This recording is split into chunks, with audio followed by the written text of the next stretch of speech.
સંગમનું જળ સ્નાન યોગ્ય, સપા વિપક્ષના લોકોએ ખોટો પ્રચાર કર્યો. વિધાનસભામાં બોલ્યા સીએમ યોગી. ઉત્તર પ્રદેશના મુખ્યમંત્રી યોગી આદિત્યનાથે મહાકુંભમાં સંગમનું પીવાલાયક પાણી ન હોવાનો દાવો ફગાવ્યો છે. તેમણે સંગમનું જળ માત્ર ડૂબકી માટે જ નહીં પણ પીવાલાયક પણ હોવાનો દાવો કર્યો. તેમજ સીપીસીબીસા રિપોર્ટને મહાકુંભને બદનામ કરવાનું વિપક્ષનું ષડયંત્ર ગણાવ્યું છે. ગઈકાલે central pollution control board national green tribunal report સોંપતા જાહેરાત કરી હતી કે સંગમનું પાણી સ્નાન માટે પણ યોગ્ય નથી. તેનું આચમન કરી શકાય નહીં. તેમાં ફેકલ કોલિફોર્મ બેક્ટેરિયાનું પ્રમાણ વધ્યું છે. જો કે સીએમ યોગીએ આ રિપોર્ટને ખોટો ગણાવતા આજે જણાવ્યું કે સનાતન ધર્મ વિરુદ્ધ ખોટા વિડીયો વાયરલ થઈ રહ્યા છે તેમજ પાયાવિહોણા આરોપો પણ મુકાઈ રહ્યા છે. માં ગંગા મહાકુંભ એ કરોડો લોકોની આસ્થાનું પ્રતીક છે.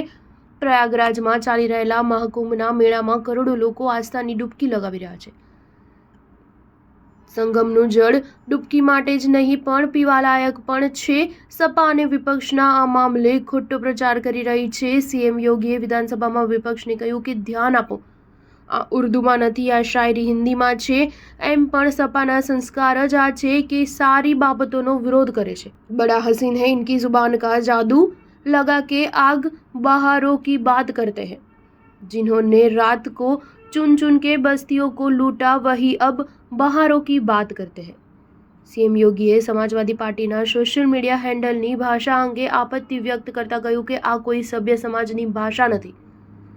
સપાના નેતા અકબરનો કિલ્લો જાણે છે પરંતુ અક્ષય વટ અને સરસ્વતી કૂપના મહત્વથી અજાણ છે. આ તેમનું સામાન્ય જ્ઞાન છે. મહાકુંભ અને પ્રયાગરાજ અંગે શું મહાકુંભને ભવ્ય બનાવવો અપરાધ છે? અમે સરકાર તરીકે નહીં પણ સેવક તરીકે કામ કર્યું છે. આમ પણ કોઈ પણ મહાન કાર્યને 3 અવ્યવસ્થાઓમાંથી પસાર થવું પડે છે: ઉપહાસ, વિરોધ અને સ્વીકૃતિ. સ્ટાર ન્યૂઝ 7 હંમેશા સચ્ચાઈની સાથે.